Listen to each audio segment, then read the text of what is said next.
We have quite a few folks who have already logged in. So thanks to everyone who's on the phone today. My name is Danielle Varda, and I am the director of our Center on Network Science in the School of Public Affairs at the University of Colorado, Denver. Welcome to the start of our new year of Network Leadership from the Field webinars.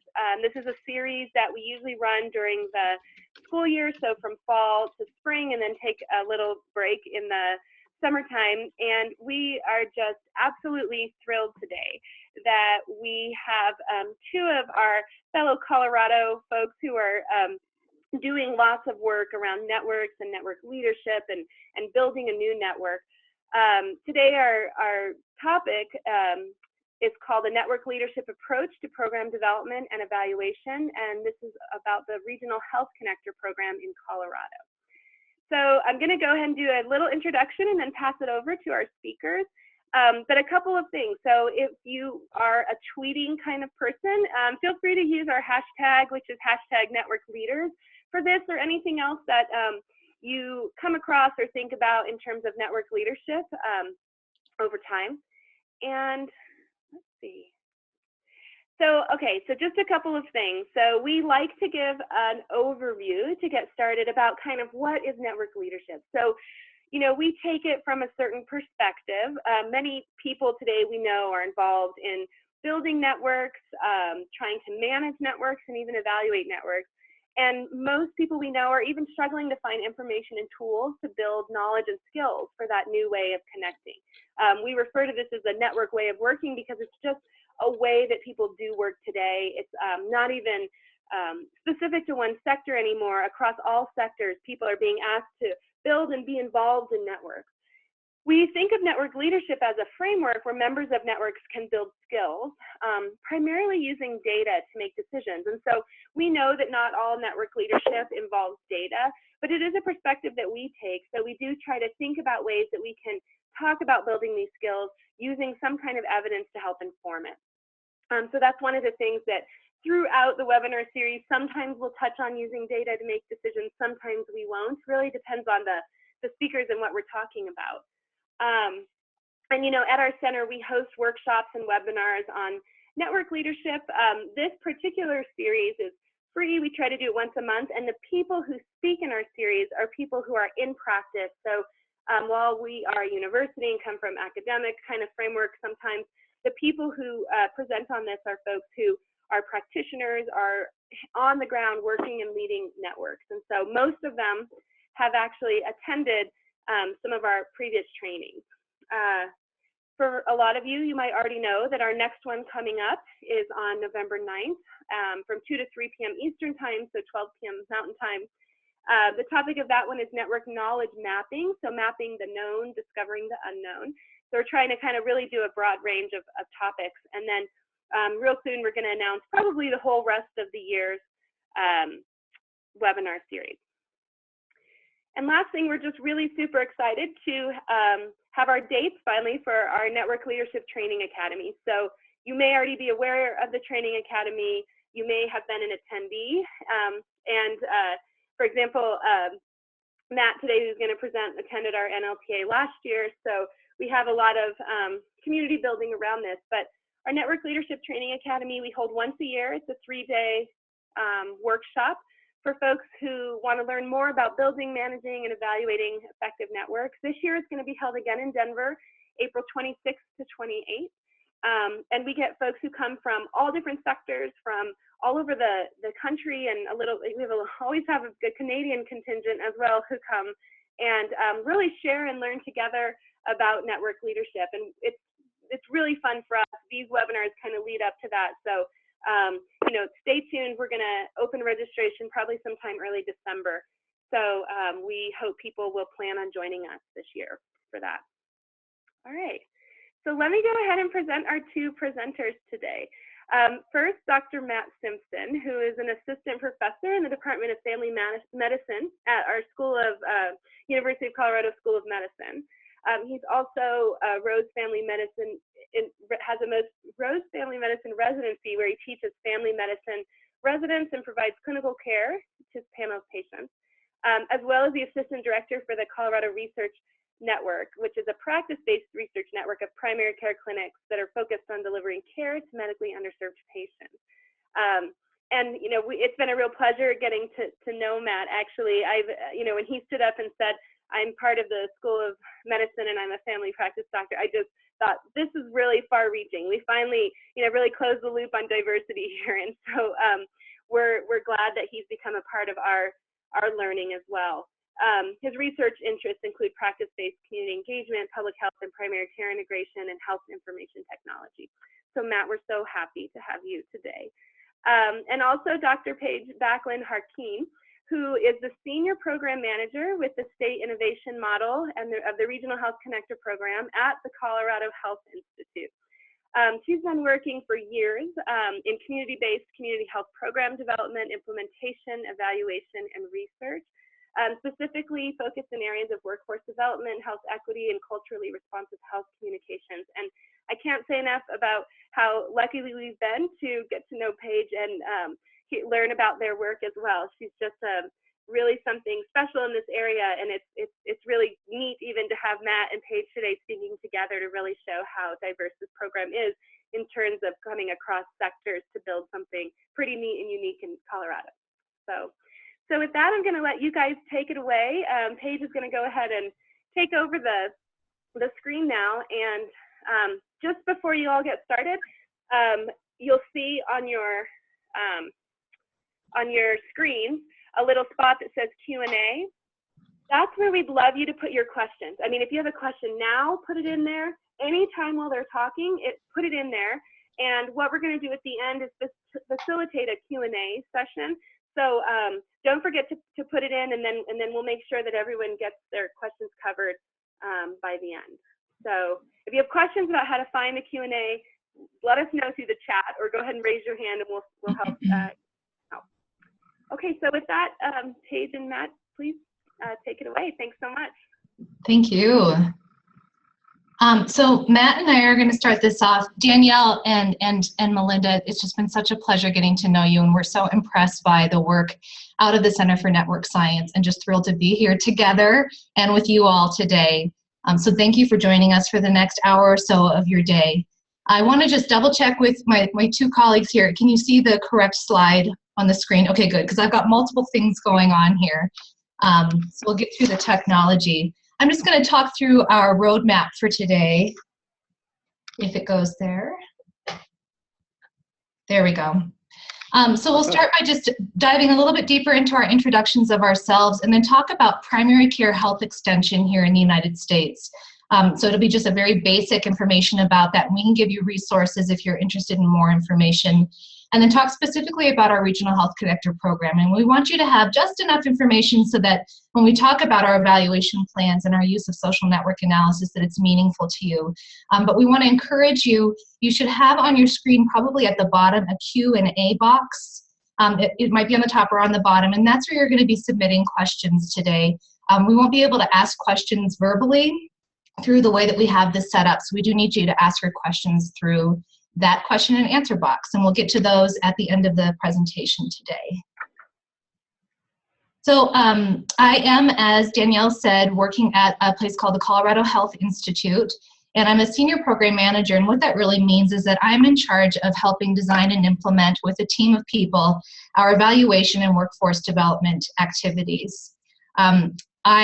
I have very low expertise in social network analysis. I consider myself a curious novice. And the curiosity is that I have worked in public health for a long time, and I think that we are always trying to demonstrate those soft skills of network connections in public health while pairing it with kind of the harder quantitative research skills of seeing population health outcomes. And I love social network analysis, and I love the opportunities that I think it brings into our public health and community engagement work. I'll pass it on to Matt. All right, thank you, Paige. Yeah, as Danielle mentioned, I have a lot of roles in the world. I am a practicing family doc, which is, I think, why Danielle was a little surprised when I showed up at the training academy, like, how do you get out of clinic to get here? But I also provide education to family physicians and do some research at the Department of Family Medicine. As with so many things in life, I ended up in the Regional Health Connector program, not by any intention or design, but just by some, stumbling and opportunities. And really glad to be here because as a family physician, especially in this day and age, I've recognized for a long time the limitations of our ability to really impact health on a true, deeper, broader level, and really needing to try to get outside the clinic and form partnerships and connections is the key way to actually be more effective with our approach in healthcare a lot of times. So when I attended the Network Leadership Training Academy this past year, I was just like super amped because every presentation and slide and discussion, which was largely focused on various public sector relationships, mapped really well to a lot of the work I was doing in primary care and trying to connect primary care practices to other community health resources. That being said, my level of expertise in social network analysis is just enough to be dangerous, so enough to think about ideas and concepts and then engage Danielle and her team at the Center for Network Science on some of the more intricate, detailed portions of it. But I think trying to move in the direction of integrating the network science approach to primary care practices is a really ripe area and a really cool frontier to be working on right now. So if we move to the next slide, we're just going to quickly acknowledge the funding of our agencies. Paige, do you have anything you want to say on that one? I think the only thing to say here, please don't read it, but that we are funded by 2 federally funded initiatives, so through the Centers through Medicare and Medicaid Innovation Center, and then our Agency for Quality Health Care and Research. And sometimes our funding makes our programs a little bit bureaucratic, if you want to say that, but it also makes it very complex in that we're dealing with kind of national issues in the work that we're doing. So I think that you'll see the complexity as you go through here and see some ways that we're trying to kind of capture and address that in our evaluation activities. All right, so to give you guys a very brief overview of the primary care health extension services. This could be a whole nother hour-long webinar in and of itself, but we have an article citation that's brief and reviews it really well and is in an openly available publication format. So the idea behind primary care health extension services really has its roots in the agricultural extension services, where the main focus initially was on disseminating the findings from large land-grant universities and their research farms into the farmers out in the more rural, distant, remote areas from the universities. It then evolved into a more cooperative extension model where they also wanted to tap into the knowledge and experience of the farmers and be able to use that to inform the research and develop this collaborative way of expediting the translation of evidence-based findings into daily practice. Sounds like something that could be useful in primary care when you say it like that, right? So there's been a lot of talk about trying to develop this, and thankfully, slash unthankfully, the Affordable Care Act allowed it to be created, but did not allocate any funds to its creation. So it said, yeah, this is a good idea. You should do it. Figure it out. And in that regard, the Agency for Healthcare Research and Quality, as well as some other funding agencies, then tried to earmark some funds to try to develop it. And that was a lot of the roots for how the regional healthcare workforce, or the regional health connector workforce, sorry about that mistake, got started here in Colorado. So the next slide is a quote from this article that I was referencing, and you guys will be able to pull this up when we send out the slides. But I really like this as a drive home point, that the urgency of these goals and their importance to achieving the triple aim in human healthcare should increase interest in rapidly building the primary care extension program, much as the need to feed the country did a century ago. And so a lot of opportunities to really try to get that model up and running. But I think the nice thing is, here in Colorado, we have a slightly different take on the primary care health extension service. And that's why we call it, and it's very intentional that we call it the Regional Health Connector Program. So The shift in thinking about it as more of a regional health connector is that it does not focus as much just in the healthcare sector. It focuses more on health, and in so doing focuses on the social determinants of health. Furthermore, with the health extension service, the explicit goal was really to try to get agents for practice transformation out there to try to move all the primary care practices into patient-centered medical homes. I'm not going to dive into all of those terms, but it's basically focusing on trying to get primary care practices better at doing proactive, population-based healthcare that includes community engagement. The Regional Health Connector is really focusing more on creating this egalitarian model where there's a lot of cross-sector partnerships that try to include the primary care practices, so including community-based organizations, local public health departments, regional health organizations, state health organizations. And so the model that we're choosing is very different, and the naming of it was very intentional to reflect that. Do you have anything to add on that, Paige? All right. I don't, thank you. Cool. Okay, so I'm up next, and I'm going to give you a brief overview of the Regional Health Connector program, starting with the big picture of why we think we're doing this and what we're trying to tackle in the world, and down to a couple of specific examples of some Regional Health Connector work. So, you know, in agriculture, we talk about silos, and we often talk about our need in our work, at least in public health, to better connect different silos to each other or better connect different buckets. And while this still makes a lot of sense in a lot of ways, when we think of a regional health connector, we think of a geodesic dome. And the geodesic dome, we think, has three main qualities that are very relevant to the work that regional health connectors do. The first is that we see the dome as being well coordinated. So there's many different triangles that make up the geodesic dome, and they're all well connected together. And we see this as true integration, which is what we're hoping that the regional health connectors will do in their work in our Colorado communities. The second is that a geodesic dome is very efficient. It covers a lot of space. Well, for people who understand this, it covers a lot of volume with the least amount of surface area, and that it's more efficient and that it's not duplicating already existing work. We're not taking one whole side of that silo and not using it. We're using all the space available in that geodesic dome. And the third is that the system, with the regional health connector supporting it, is strong. And we know that geodesic domes have been known to withstand earthquakes and tornadoes. And we feel that a fully integrated healthcare system will survive better in a way that it's in the way that it is stronger.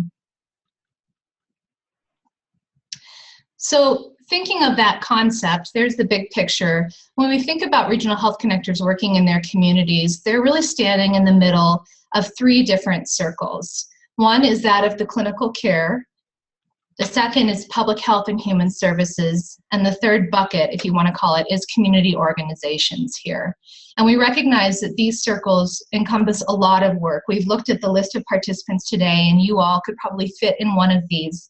For example, community organizations, we might see both public and private organizations participating in the regional health connector work. So they work with various partners in multiple different sectors. And for those of you who like network science, we thought you might like this graphic, our own little network map here. And the idea here, you'll see some acronyms in here that I don't want you to worry about. They're just they're examples of local sectors or organizations that we have. But the regional health connector is in the middle of this picture. And the black arrows, which are mostly in the middle, are already existing partnerships. And the regional health connector would help work within a system. So they're not working on an individual level, but they're working on the system level to better strengthen those connections, to diversify those connections, for example. So on the outside circle, and this was just the limits of my graphic design abilities here, there's some blue arrows. And those blue arrows are meant to represent some new connections that a regional health connector might make, which has implications for our social network analysis that Matt's going to talk about a little bit later. So we think of regional health connectors as the connector of the connectors. So again, they're not doing individual connections into services, but they're helping connect the people who are already doing those connections in a way that's more meaningful. And they're also reducing duplication in the system, or they're identifying issues with getting people, getting the connectors to the services that they need, and making their work easier. So I'll give you an example to tell you that. We had a regional health connector in southeastern Colorado who identified the need in her community to address the obesity epidemic. And people said that they really didn't have a safe place in order to exercise. It's a very rural area, and it's just not popular to walk out on the rural roads. It might mean something else, like you don't have a car, or you're walking home from somewhere that you shouldn't be, that you would be walking. And so she went to the local community college, and the community college has a gym. And that gym was only available to the students in that community college. And so she negotiated with the community college to open up that gym to the community residents, so that there was one more option for a locally available gym. So you can see that that's more of a systems solution to the work that the regional health connectors might do. The other thing that I want to touch on here is that the intention is not for the regional health connector to become a hub in the middle of all these partnerships. The regional health connector would build capacity in their local community for those connections and for those partnerships to exist on their own. And then they would step away from that partnership and look for other areas to work. So a lot like, I saw some network weavers on the list today. A lot like what a network weaver would do is that they would help build that capacity and then step away from it and let that grow on its own. I added in a little map here because I thought you might be curious. This is the state of Colorado. And we have our state broken up into some health statistics regions. And there's a lot of different reasons why it's broken up in this way, but you'll see that there's a total of 21 regions in Colorado, and we had funding for a total of 21 regional health connectors. So we will be having regional health connectors in all of the regions in Colorado. So this ends up being fairly complex, and I'm going to hand it over to Matt next. All right, I think, so you guys know oh, there we go, the slide was catching up. Oh, got it, okay. My computer started to lag there, so I got the slides printed out so I know where we are. But yeah, this is how, what we're dealing with. Paige and I basically kind of got engaged in this project, and as we started uncovering all these layers of what we wanted to achieve, how we wanted to achieve it, what sort of sectors that we wanted to engage, and we really wanted to approach it in a meaningful and thoughtful way, which meant being open to a lot of possible collaborations. We ended up with this mess, and we panicked. We were basically like, how in the world are we going to get 21 regional health connectors deployed throughout the state to do this tall order that we asked of trying to connect the system to improve health based on community identified needs in the area, and train them to be able to do that effectively, evaluate them on their effectiveness, and then try to make a case for why this is needed in the state. And all of this is in the context of limited time and money, very limited time and money. And so we're just like, how are we going to tackle this beast? So I think the next one is where we wanted to open up the polling question and see what you guys would do in this situation.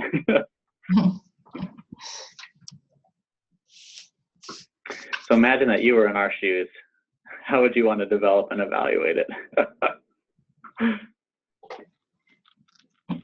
And we should have a polling question, I think, come up for the participants.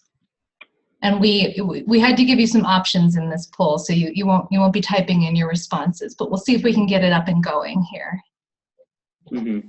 Okay, so the poll is going, so you all might not be seeing it. Oh. Yeah, so if the question and the answers are all there. Oh, good. I to read them. I can do it if you aren't seeing it, so let me know. Mm-hmm.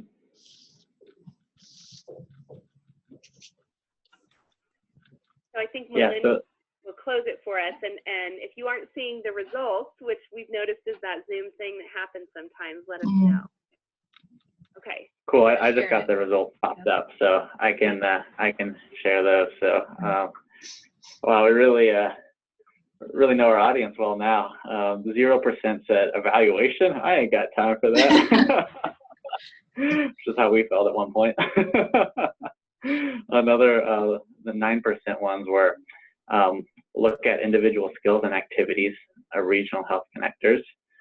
Another one is to look at individual characteristics of individual practices and organizations that facilitate success. And then the real winner, by popular opinion, 82% was look at relationships and the changes in the network structure between the organizations. So it seems like this audience really has a sort of network way of working already built into the mentality, or at least know how to take a multiple choice test.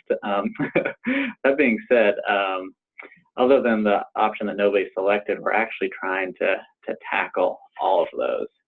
And so with that, we can move on to the evaluation purpose.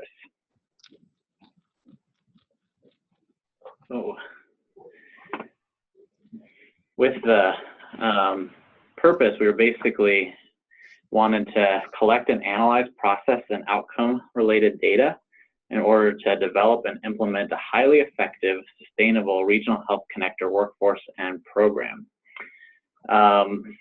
That being said, we're inventing this as we go along in the state of Colorado with the local Colorado context that we have. And so it's very much a developmental nature. And so we wanted to make sure that we also looked at the program development components of it, what it takes to be successful as a regional health connector, and what are the skills and other trainings that are needed in order to be successful out there in the actual work that we're asking them to do. And so we're really trying to conquer all of this and really approach it through this network science lens without losing any of this. And I think the other thing that we're really wanting to do is to not think of it as two separate streams of development and evaluation, but try to weave those together where we use the evaluation in real time to inform the development of the training for the regional health connectors, as well as the opportunities for network development in each of their regions. So with that purpose, we tried to chunk it into 3 goals. So one was to inform the workforce component for Colorado. Then another one was to really look at the program lens, thinking of the regional health connector as a program in Colorado, and making sure that we're able to evaluate it based on key milestones throughout the program development. And then we wanted to lastly look at it with regards to how do these regional health connectors connect primary care practices to other health organizations, as well as connecting community members, other health organizations to each other. And then one day we'd like to sort of look at how that can impact health in the various regions. So Paige is going to dive into a little bit here on the workforce and program development sides of things. Great, thank you. So you can see that our evaluation, because the program is so young, is very process focused. So we tried to pull out as much as possible the network analysis activities that we're using to complement all of the process evaluation work that we're doing. And I just want to say, again, we just think Danielle is amazing, and she helped us conceptualize, she conceptualized this kind of theoretical model here, and this is in draft form, I want to say, but it's an idea of how we can integrate the social network analysis work into the wider process evaluation activities. So I'm going to focus a lot on the right-hand column about personal networks and talk a little bit about the regional health connector characteristics and a little bit about the community context. So when we look at workforce development, we are going to be doing things like collecting a skills assessment from our regional health connectors and doing a competencies checklist with them. And those things will be helpful to help look at then when we look at a regional health connector in their community. I'm going to go to the next slide. What are some of the workforce things that we can ask through a social network analysis lens? So things like, what are the characteristics of those regional health connectors that seem to lead to the ideal networks in these different communities? You know, how frequently do the interactions happen, and does it matter if the frequency is high or low or what have you? And then the third is, what are the attributes of the regional health connectors' personal networks? So for this workforce development, we are focusing on an egocentric network process or evaluation, and using that along with some work, I'm going to move to the next slide here, that we learned about through one of Danielle's colleagues, Phil Wilburn, about it's called a leader network diagnostic, and this is about an individual's individual network.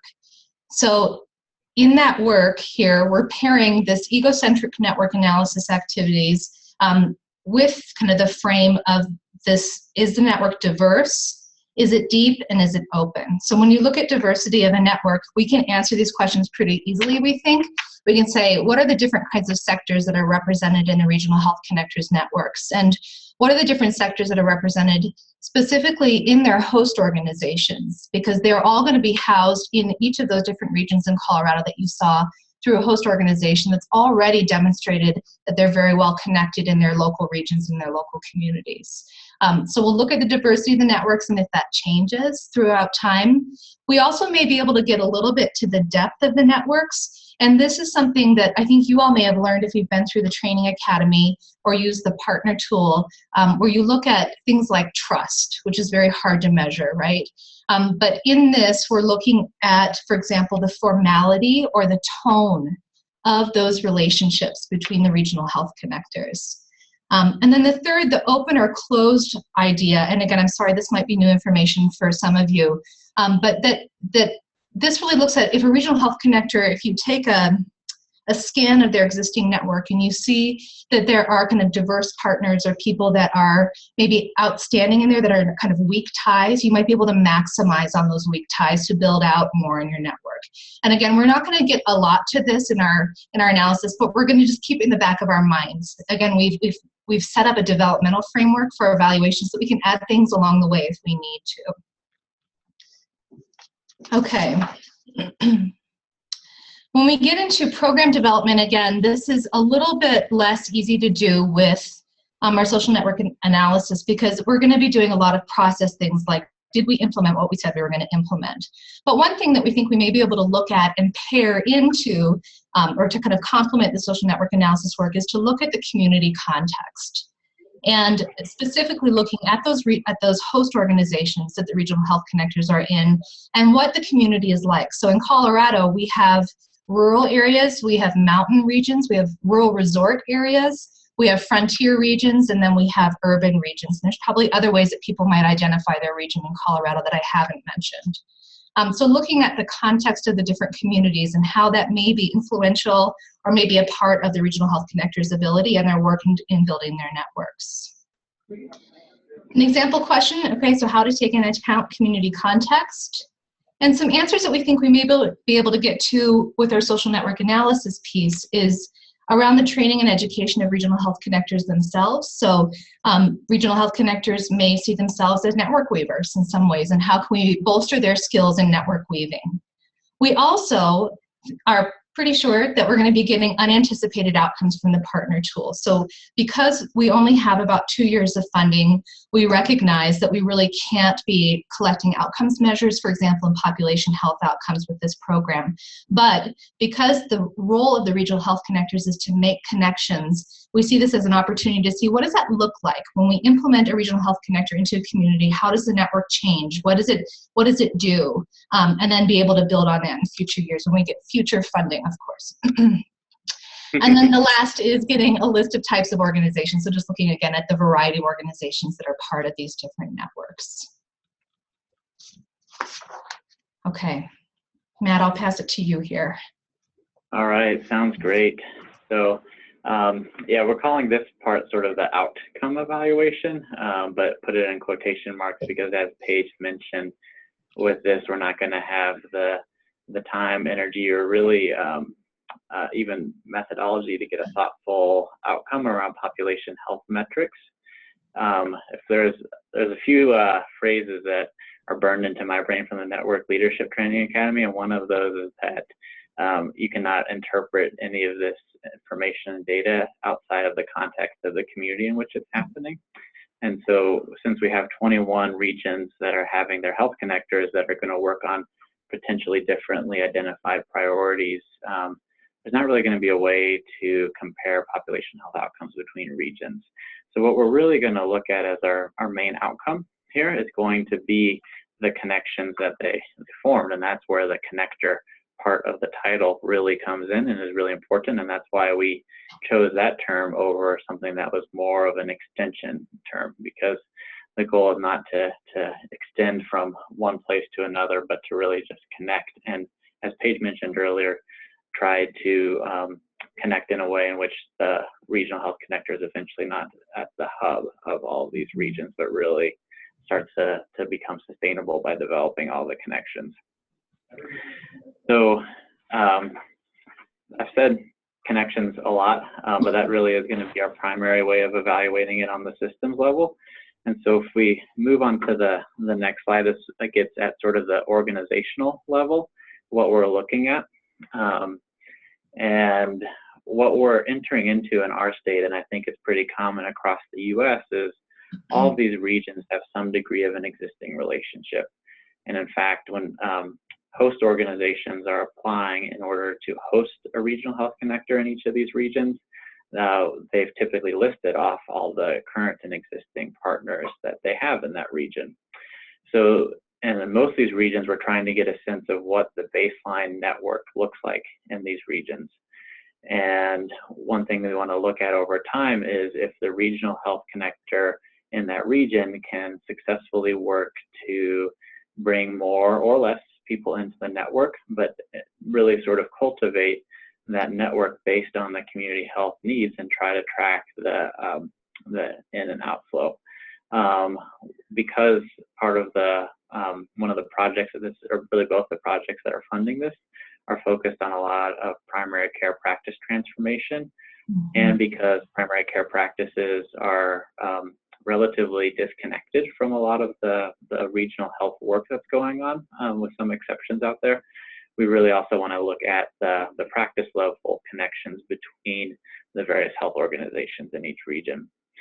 In addition to just looking at a sort of quantitative change, we also really wanted to look at the changes in the quality of the relationship. And this is where we've talked a lot about using the partner tool, because there's a lot of questions there about trust and effectiveness and everything else, and really trying to see if a regional health connector can help to refine some of the existing networks and ideally improve a lot of these relationships to become more efficient and more effective in the regions. So to kind of dive into a little details, we can look at the next slide here. And this map displays the regions that we have in play. And once we sort of decided on those evaluative outcomes as our main approach, the first thing Danielle said to us was, you got to create a bounded list, and this is far and away the hardest thing to do in the region. And what that means, in case you guys are unfamiliar, is basically creating a list of all the existing and potential partners in a region and deciding where to limit, where to sort of draw the line there. And so what we've really focused on was trying to figure out who's going to be the focus of the partner tool and the network science evaluation, creating that bounded list, and then trying to figure out a way to also still allow not just to evaluate for that evolution of that existing network, but to then also accommodate the new relationships that are created. And so really trying to figure out a way to evaluate both of those aspects has been a real challenge with the evaluation that we've been trying to propose to do. So as I mentioned earlier, with our applications to host a regional health connector, they did have a requirement to list one primary care practice as a partner, and the majority of the applications listed one and only one, so the bare minimum. And I think that speaks a lot to what is the existing network structure in a lot of these regions with regards to connecting primary health care to the broader health system to try to take care of a lot of the same issues and health topics that affect all of the members of that network. But what we've ultimately ended up deciding to do is because all the primary care practices could be potential members of this network, but they're already being more or less flooded with evaluations from the projects they're participating in, was to really not necessarily include them in the partner tool, but use some of their surveys to try to get a sense of some of the bidirectional connections. But we're not going to quite be able to research it into the depth of getting a sense of some of the quality of the connections between the primary care practices and the health outcomes. Mm-hmm. And I think that sort of segues nicely into the next slide, where I'm going to turn over to Paige, where, we've really wanted to focus on the network science approach to evaluating this new program in Colorado. But as with anything, there's competing demands, trade-offs, and decisions that have to be made. And so Paige is going to just briefly kind of touch on what we are doing to kind of give you a sense of why we're making these decisions.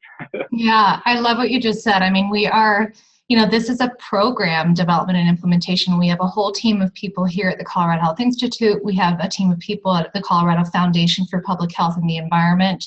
We've got a lot of moving parts in this, and we just wanted to put this in here so you can see that we're collecting a lot of data from our communities. And we feel like a critical part of our evaluation. It really answers some of our key questions that are kind of the richest questions, some of the most interesting questions.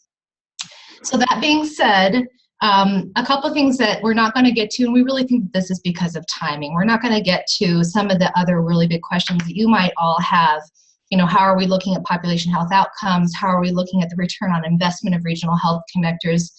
Does this answer whether or not Colorado needs a regional health connector workforce? Because this is brand new for our state.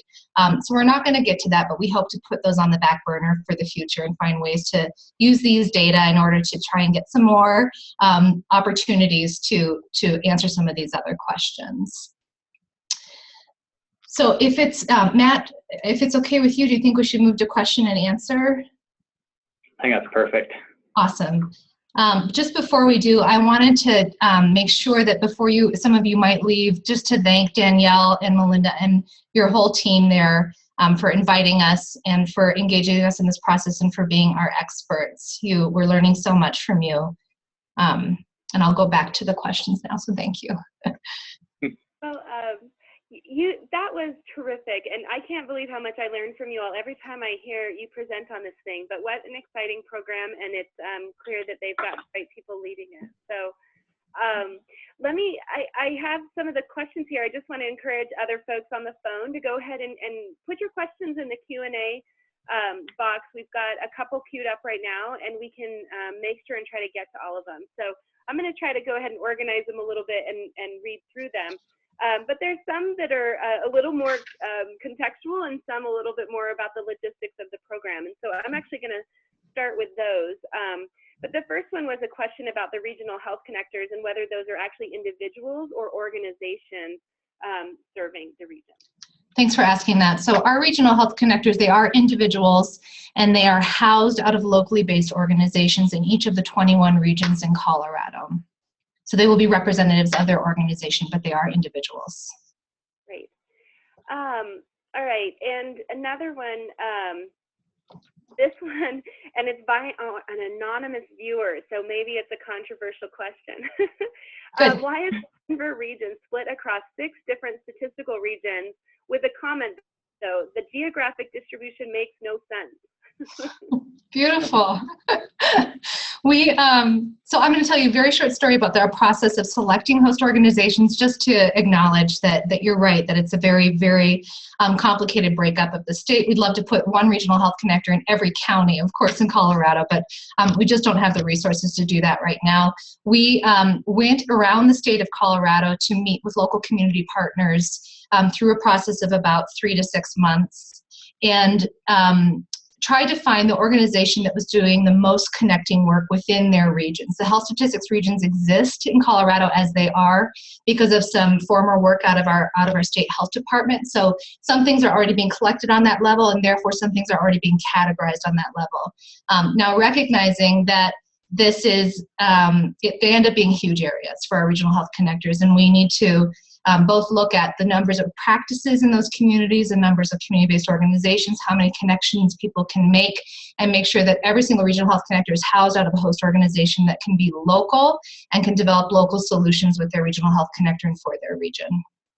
So it is what it is right now. We'd love to see more in the future, to have more opportunities in the future. Matt, would you say anything else about that? Yeah, I'm on board, and a lot of the just sort of for some local knowledge, a lot of the county distributions in Denver are bizarre, for lack of a better word. So the Denver metro area is a 6-county region, and really, other than Denver County, the other counties will constitute urban and rural within the same county a lot of times. And so it just makes a lot of this program implementation tough, because you have some of the resources are designated at the county level, which serves, a geographically diverse population. Like Jefferson County is a mixture of suburbs as well as mountain towns, for example, and other things like that. And there's some historical allegiances that go in either direction at the county level. So yeah, not perfect, but we're really trying to try to respect local priorities and existing relationships as much as we can. Yeah. Okay, so this question says, with this egalitarian view of building the program, did you also contact, let's say, grocery stores, food producers, or other industries that may impact health in the community? Yeah, I would love to see that, to be perfectly honest with you. To kind of give a little, deeper dive into the implementation and logistics, we have a handful of regional health connectors that are out in the field currently, and we're working on ramping up all the other ones. And one of the first steps is going to be to try to identify the local health priorities. And I think once those are developed, the goal is for the regional health connectors to think very broadly about the various determinants of health and engage any partners that might have an impact on those outcomes. So, for example, if food is a huge impact to whatever the health topic is, which we all know is likely going to be the case, I think it'd be a great way to figure out a way to do it. That being said, we don't have a proscriptive approach of you have to, engage, this certain type of organization in this region or other things like that, if that answers the question. Yes, but we're taking notes, so thank you for that idea. It's a beautiful one. Okay, so what has been CMS's response to your evaluation plan, primarily not getting to population health outcomes? I think I can partially address that question. We have been both lucky and a little bit unlucky in that our evaluation was not, I think, planned for before the program started. And so we are doing the best that we can to build this evaluation out of the resources that we have. And we've had some really good partnerships with our state office through it's called the SIM office, the State Innovation Model Office, which is really the one that's running the money into the state. And they're very supportive of our evaluation efforts the way they are, and they recognize that we can't get to those kinds of outcomes. One way that we're trying to partner a little bit better is their evaluator is going to be, for example, going out and collecting case studies throughout the state, and they've agreed to include our regional health connectors as part of those conversations in the different statewide locations. So we're partnering as well as we can and as much as we can in order to address those issues. Good. Okay, so another one. Do the primary care practices have patient-centered medical home models or something else? Yeah, I can take that one. So we're recruiting a wide variety of primary care practices to participate in the 2 projects that are serving as the funding source for the Regional Health Connector program. If they, depending on which research study or implementation project they choose to participate in, there is some degree of practice facilitation and support that comes in to assist with a lot of the patient-centered medical home and practice transformation efforts. So some of them, it's a spectrum as far as how far they are along sort of the practice transformation, and the projects are really trying to facilitate and assist with more of that.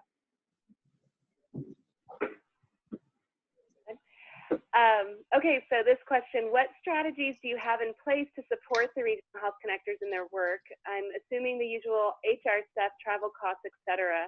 but what about professional development support, training opportunities to connect and support each other? Yeah, thanks for asking that question. We are, again, on a tight budget, and currently our regional health connectors, it's just their salary and kind of travel in their regions that's being covered.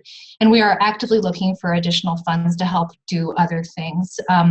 Right now, we are meeting with our regional health connectors every week, and during those weekly calls, we set aside an hour of it just to do some kind of training based on different topics that we think are of importance. And we are going to be collecting, as I mentioned earlier, the competencies assessment. So we're building out some professional development tools in order to help support the regional health connectors, identify some needs that we have for training for individuals, but also as a team. And then we're going to be bringing in trainers and presenters into our annual retreats. And also attending things called learning collaboratives in our state to provide them with as much professional development as possible. And then lastly, each regional health connector has an identified program manager from the state, so from the Colorado Health Institute or the Colorado Foundation for Public Health and the Environment. And that program manager helps identify and support them through their professional development as a regional health connector in their role. Okay, so there's a couple of questions here about the evaluation. So I think we can split them up, but just one for starters. And this person also put a note that said, great to hear about addressing social determinants of health. Oh, great. So this one asked about timing. So if this is a 2-year program, at what stage did you do evaluation, or will you do it? Was it a developmental evaluation? And how will you translate the results to practice? How will they be used? Okay, so would you just say it one more time? So is this developmental? Yeah, so, and I'm trying to kind of put some of these together. So there's a second one kind of more about the content of the evaluation, but this one was more about timing. So okay. If it's a 2-year program, when was the time that you decided evaluation would be more appropriate? And then with, how are you leaving time to use the results of the evaluation since it's a 2-year program? Okay. Matt, I can cover timing. So we're really hoping to deploy the partner tool that Matt talked about, so that outcomes piece, twice during the process of the grant. And part of that is that we'd like to see a little bit if there's a baseline, and then if there's a change in the network in the second session. We will also be collecting data on a monthly and a quarterly basis from our regional health connectors related to those workforce questions that I showed you earlier. So that'll be on a regular basis. And then the incorporation of the evaluation results will be, it's part of an ongoing process. I actually have it drawn up on my board behind me, which you probably can't see, but we have kind of a circular process of how our evaluation is going to feed back up into our program model. So we're actively looking for ways to take all the data that we're collecting and make it meaningful so that we can put it into a package so that it's ready to be funded in its next round. Good. How cool that your map's right there. So, and actually I just wanted to stop and clarify just a couple of things, because there's been a couple of questions about links to things and tools. Okay. Someone asked about links to an egocentric model, and I think what they mean is the network leadership model. And then you all have mentioned the partner tool a few times, but I think there's a couple of questions around that. I just want to explain for folks also that the partner tool is a resource that was developed within the Center for Network Science, and it was funded by the Robert Wood Johnson Foundation for years, and is a resource for folks to find. So if you go to a website called partnertool.net, you can find access to the tool that Matt and Paige keep referencing, which actually is a social network analysis survey that links to an analysis, and is also kind of built around an evaluation framework. And then in terms of links to other models, on our network leadership webinar website, we will have links to readings that our presenters also include, and the actual recording, but also links to some of these other resources. So I just kind of wanted to cover that. It covers a few of the questions in here. So let me follow up with this other evaluation question.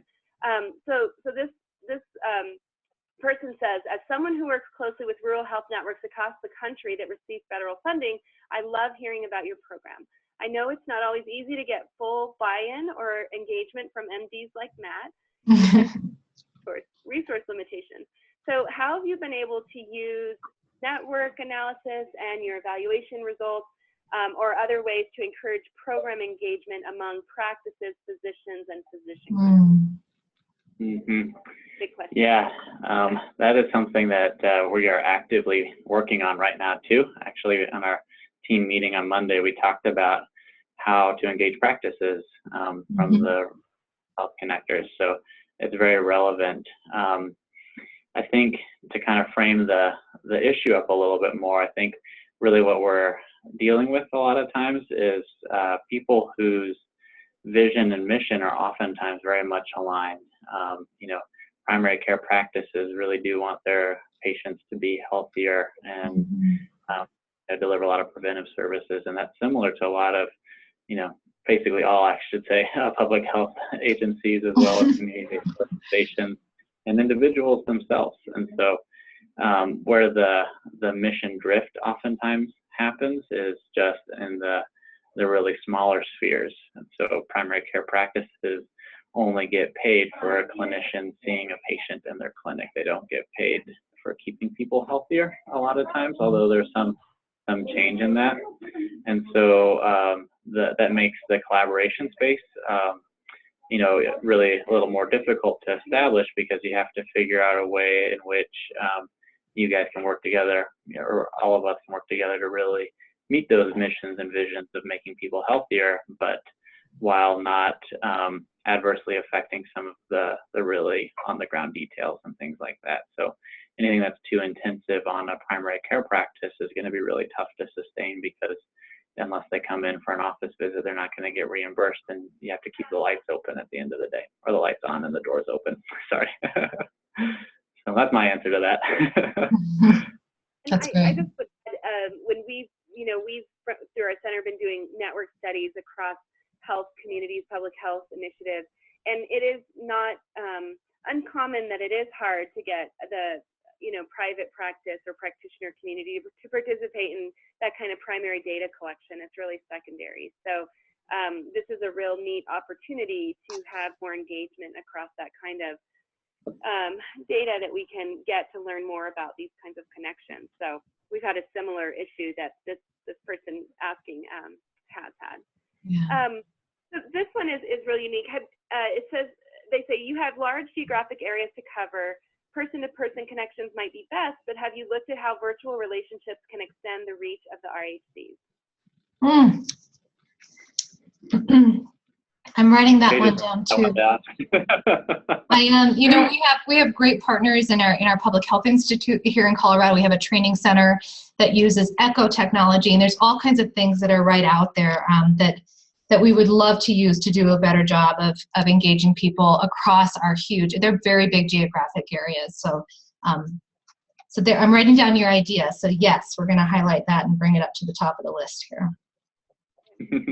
It's a new ideas too. Yes, please. Okay, we are really at the top of the hour, and I'm just going to end with one question that keeps kind of getting asked, if it's okay with you. You have a minute. And if folks have to go, we understand that too. But there's just been a lot of questions about they are asked in different ways, but almost the choice to use a network analysis. Like this person says, what made you invest in SNA and take the network approach, especially if you did not know much about it? But another person asked, what are your lessons learned and tips about using SNA and applying it to the evaluation? So I think that covers a couple of folks that we could squeeze in here. Yeah. Yeah, go ahead. Yeah, I was going to say, what I didn't say on the panic slide is that really Paige and a little bit of myself reviewed pretty much every existing evaluation framework for creating increased linkages, connections between different sectors, everything like that. And through the process of reviewing every potential existing evaluation framework, we felt like the network science approach really made the most sense. And because of that, it's really just because we're looking at relationships. here, and that's really the key feature. And I think in that regard, that is what network science is a study of relationships. And so, ultimately it made the most sense to us. Yeah, and we'd be happy to share that list with you if people are interested in what, kind of what else we're looking at for that linkages and what the science looks like. There's a lot of opportunities there, but we like this one the best for this project. Yeah, and then so kind of the snags with it are just, you can get really complicated really fast.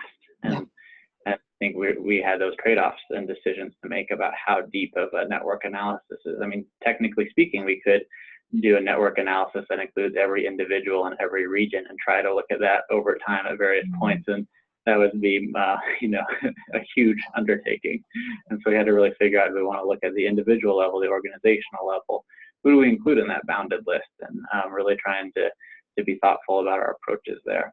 And I know I've already mentioned the partner tool a few times, but one advantage to using a tool like that is that it has a survey that's already validated and been used in like 1,000 communities. And so it's not like starting over. So a little of the investment in doing that kind of work comes in different ways. And so one is the work of preparing it and just conceptually thinking about what you want to ask and get information about. And then it's the response burden on the people you're asking to answer the surveys. And so I think using a tool that's kind of already a package alleviates a lot of those, the investment in trying to design a lot of those things and deals with things like response burden. So I think there's ways to think about it that may leverage a little bit of existing work if someone's thinking about it. I'm just going to end with one thing because it's a comment that somebody made. Okay. So this woman says, the system would probably be more successful and get more participation if they allowed the primary care organizations to switch to alternative payment models. Sounds like they're using the old fee-for-service models. My FQHC is using it, and we're seeing better health outcomes for our patients. Interesting. So that got added in as the last kind of some input from our folks on the line. So we are at the top of the hour, and just so everyone knows, we're going to post the recording of this and the slides online, as well as other resources mentioned. Melinda, who supports this, who's on the phone, just does an excellent job in a follow-up email, actually linking you all to all of these things.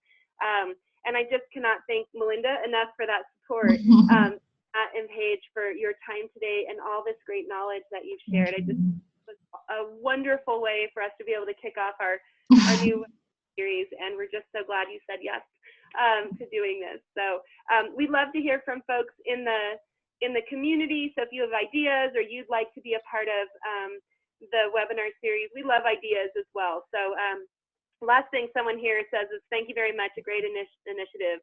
See you at the next webinar. So thanks so much, everyone, and have a great rest of your week. Thanks. Thank you. Thanks, everyone. Bye. Bye.